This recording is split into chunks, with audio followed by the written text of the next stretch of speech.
Greetings, everyone, and welcome back to our Standing Watch program. This week, the almost unthinkable has happened. I'm talking about food shortage and food rationing in the United States, the most powerful and most blessed country in the world, prosperity-wise. If you have followed the news, you know what I'm talking about. I'd just like to give you some highlights from the press. Here's an article which was published in the New York Sun on April 21. It says, many parts of America, long considered the breadbasket of the world, are now confronting a once unthinkable phenomenon, food rationing. Major retailers in New York, in areas of New England, and on the West Coast are limiting purchases of flour, rice, and cooking oil as demand outstrips supply. Then the article goes on to explain that there were recent riots in countries like Haiti, Indonesia, and several African nations because of a shortage of food. The Washington Times wrote on April 23, Costco and other grocery stores in California reported a run on rice which has forced them to set limits on how many sacks of rice each customer can buy. Filipinos in Canada are scooping up all their rice they can find and shipping it to relatives in the Philippines, which are suffering a severe shortage of rice and other commodities.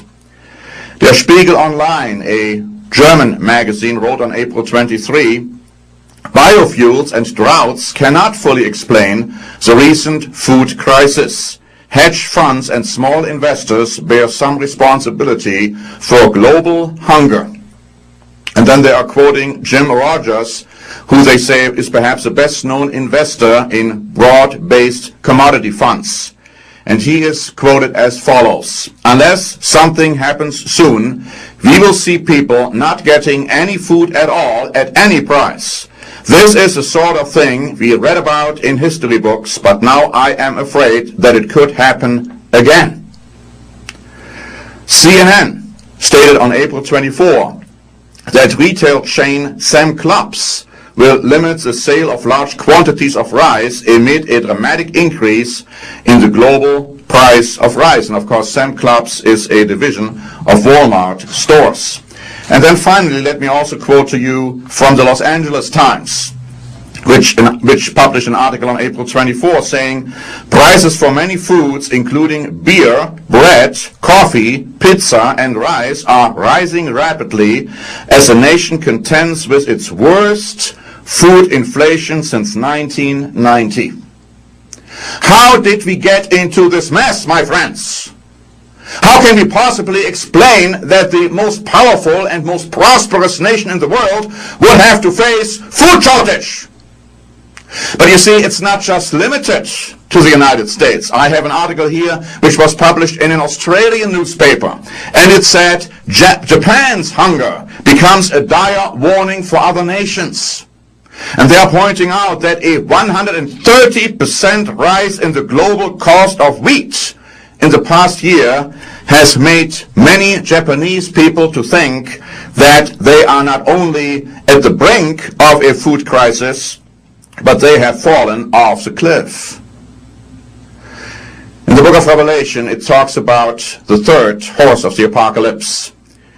It's the horse which brings food rationing and also worldwide famine. And wheat and barley and also oil and wine are specifically mentioned as commodities which you cannot even get at all, or which are going to be extremely costly. On top of that, we are experiencing the fact that we are in a recession in this country. And those who deny it, deny the obvious. Even today, I heard an interview by the presidential candidate of the Republicans admitting that we are in a recession. But it's not just limited to the United States. And furthermore, I gave recently a program asking the question whether we are going to experience a depression soon. And somebody asked me, do you really believe we are going to experience a depression? Several years ago, if somebody would have told you that we are going to experience a recession, would you have believed it? Now we have it. And the tax rebates, which are going to be sent to most American citizens pretty soon are to be used, we are now told, for the purchase of food and gas or gasoline. When has the government been forced to give tax rebates to its citizens so that they can use the money for necessities like food? Again, I ask my friends, how did we get into this mess?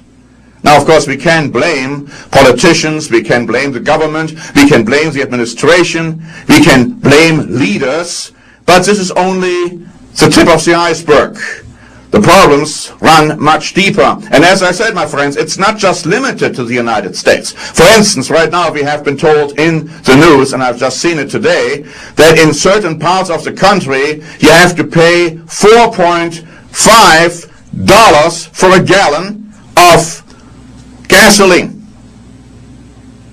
Now that's an extraordinary astronomical amount, but did you know that British people have to pay almost like $10 for a gallon? If you look at the exchange rates in Germany, I just confirmed this morning, you would have to pay $8 for a gallon of gasoline, again considering the exchange rates. The crisis which happened regarding the banks in the United States had such a ripple effect on other countries, and maybe I shouldn't even say ripple effect, it was more like tidal waves coming to the shores of Europe and of Britain and of China and of other places. And so, could a Great Depression come worldwide? Yes, absolutely. The Bible tells us that if a people pleases God, God will bless that people. And He will bless them with prosperity and with security. And there won't be any enemies taking over the country. It is perhaps sad that one particular minister recently was quoted who has made some comments which apparently were not done with the most appropriate language, and then one Democratic candidate, quote-unquote, was forced to distance himself from that minister. But let me just say that he had a point.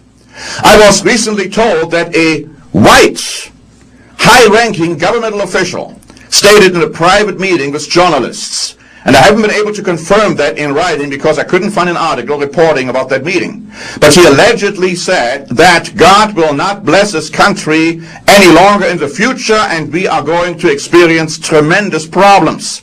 I don't know whether this governmental official said those things, but he could have. Because the Bible says that when we don't live in the way which is pleasing to God, He will withdraw His blessings. And we won't have financial security. And we won't have financial prosperity. And we will be attacked by our enemies. September 11th was a wake-up call, my friends. But many are still sound asleep.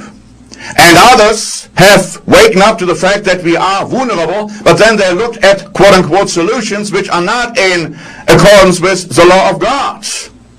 God is telling you and me that we had better wake up soon because a depression might very well be coming.